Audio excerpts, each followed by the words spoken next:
Mishpanshiko Ushteshpa Omenewan. I just want to say saludos y respetos to everyone following my channel, subscribing, being a part of the support system and family right here, because that's what we are. We're going to be all family. We're here to uplift each other and we're here to support each other. So today I'm going to talk about death row. It's obvious I ain't ever been to death row, but I was 3 cells down. I was 3 cells down from a death row inmate. And I was there when he went to trial, fought his case, and left to death row. So, I'm going to let you know a little bit about him. First off, it's a very good homie, humble individual. He's from the city of Oxnard, and I did a couple years, if not almost a couple years. I'm not sure if it was the whole 2 years, but I did minimum at least a year and a half, with the homie. But anyways, when we were there, I mentioned the dungeon before to you guys, and that's like, when you're in the dungeon, it's already like segregated to the max, right? But there's another place in the county jail where they call it deep seg. And deep seg is like the dungeon, right? And it's but there's only 2 cells.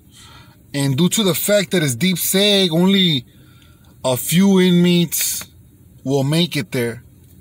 Like, they don't send just anyone right there. You gotta be like a very, very high on top of high profile. You know what I mean? Like stacked up,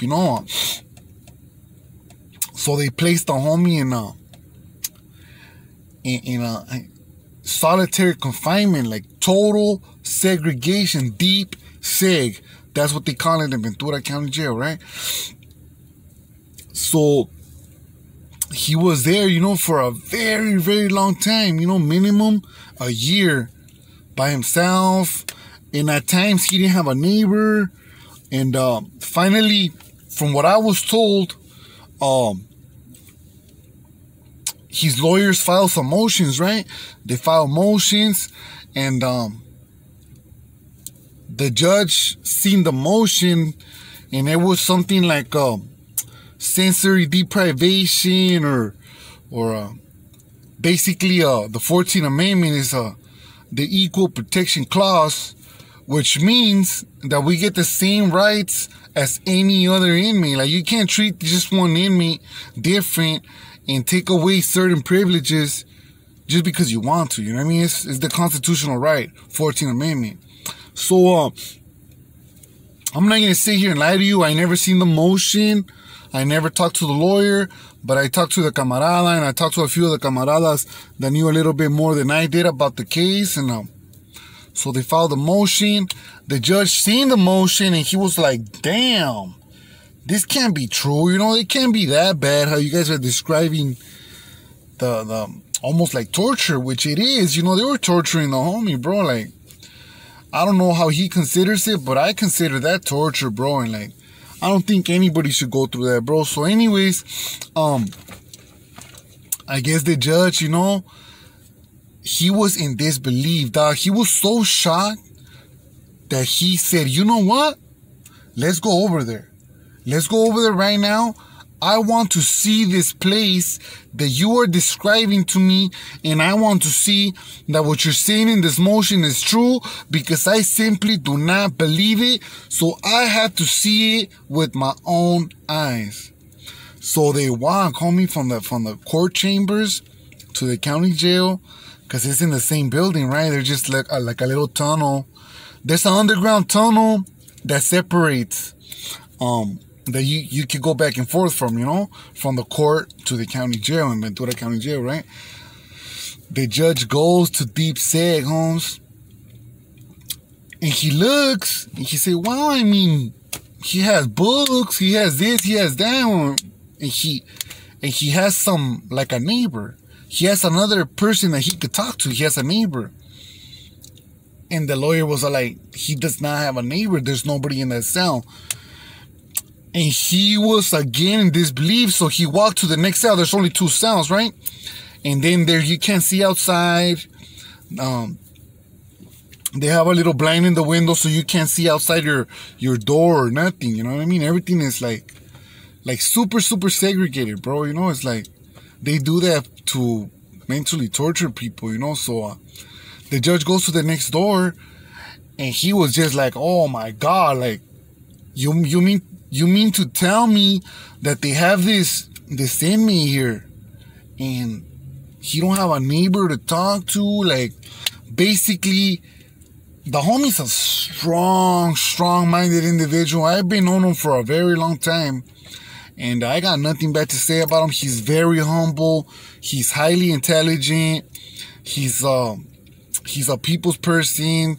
You know, if you need something, he'll, you know, if he has it, he'll shoot it ASAP, dog. Like, he's not the type of person that will, you know, treat the homies different or whatnot. You know, he's a firme-ass camarada. And, but even so, you know, from the judge's point of view, it's like, damn, that's crazy. You know, like, how are you going to have just one person right here rotting? Like no human contact. Like, there's no court order for this. Like, you guys can't be deciding to do stuff like this. Like, when they do a court order, there has to be a reason to put people there. You know what I mean? It has to be someone that, from my understanding, there's been people there, you know, but the people that's been there before is because they're either allegedly ordering to hurt somebody on the streets, doing crimes, and they just want to separate them from everybody. They want to take away their phone calls.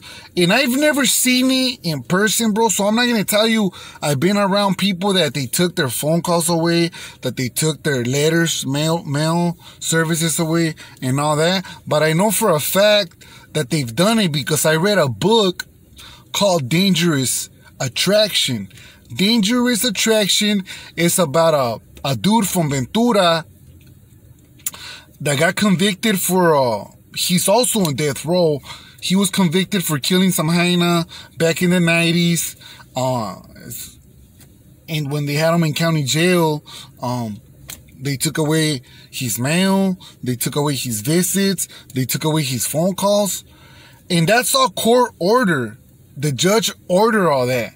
But the way they had the homie from death row, the way they had him, it's like, that's crazy, you know what I mean? Because in our reality, he didn't deserve to go through that, because he should have been just right there with the rest of us, you know, chilling, you know? But anyways, you know, the judge seen it, you know, good thing happened. You know, the judge seen the light. He was a good person, you know, so through him, it was some positive energy. He gave a court order to put the homie back, and they put him back in the dungeon, you know? And once they put him in the dungeon, eventually they gave him a Sally. I was there when he had a few Sallys. And then, like about towards the end, you know, like towards the end, they put me like next to him. I was 3 cells down on a 4 cell section, F section in Ventura County Jail. And, you know, I wrote him a corrido. I used to sing the corrido on the tira. We used to chop it up because I went to junior high with the homie, you know, so I kind of knew him from back then. I did know him, you know, and so it was a humbling experience to see that the homie is fighting for his life, literally, bro. Like, he's going to court. Unfortunately, he lost. Hopefully, they overturn it when he comes back on appeal, because everybody that goes to death row gets appeal mandatory, you know what I mean? But just to be in that situation, bro, like, I cannot imagine. Like, I was facing life. Yes, I was facing life. It felt pretty bad, you know, but to be honest, I wasn't facing death. I wasn't facing death. Like, the cops are not going to kill me with a lethal injection or however they do it now. You know what I mean? They're not going to do that. And the homie, that's what he's facing, you know? So, like, I cannot imagine how he feels, but I know for a fact he always had a smile. He would always fucking transmit positive energies. He was always into positive thinking. He used to read a lot. He knew a lot about history. He had a lot of techniques about different stuff. You know, he was always like, you know, trying to make peace amongst the camaradas that had beef. He was always like the one to go over there and be like, hey, you know what, we're all homies, so just, you know, let's fucking get together and squash whatever you guys got going. If you guys gotta handle what you gotta handle, then handle it. But at the same time, you know, let's create some unity. And don't get me wrong, that's a gangster ass homie. And I tell you straight up, I know him from the streets. He's a G. He's a G. But all I'm saying is that despite being a straight, hardcore gangster, he's a very humble individual, bro. And despite being in the situation of fighting for his life, fighting death row, about to get sent to death row, he was very humble. Even after he got sentenced to death row, I was right there in the same tira with them, in the same little pod. Like I tell you, there was only 4 cells in that pod, and it's all like segregated. You know, there's walls all over it. And despite getting sentenced, he already knew he was gonna go to death row. He didn't change. He'll come out with a smile.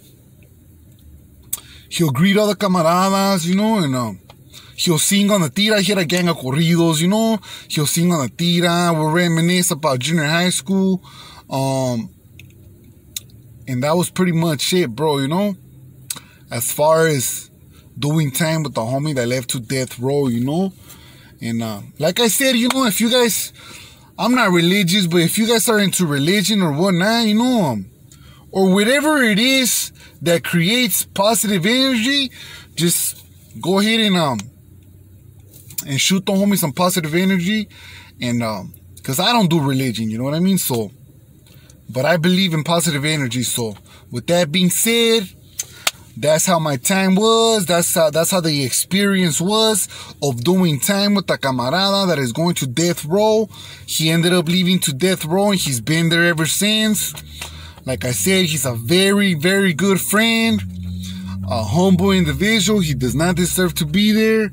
Hopefully he gets another chance at his appeal, and he gets to see the light, bro, because this is where we all supposed to be, bro. You know, like staying positive, being out here, trying to like create a business, build a business, trying to do positive stuff to impact the community instead of, you know, wasting our life, wasting our talents and negativity, dog.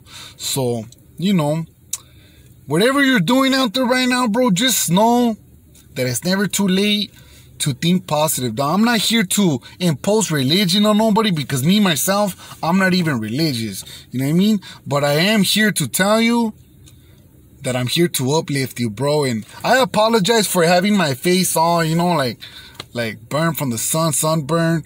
I've been working. I just started working 2 weeks ago. Tomorrow will be 2 weeks. And with that being said, bro, you know, I gotta go get that money. Stay positive, and I'll be back soon, homie. You guys have a good one. Wally.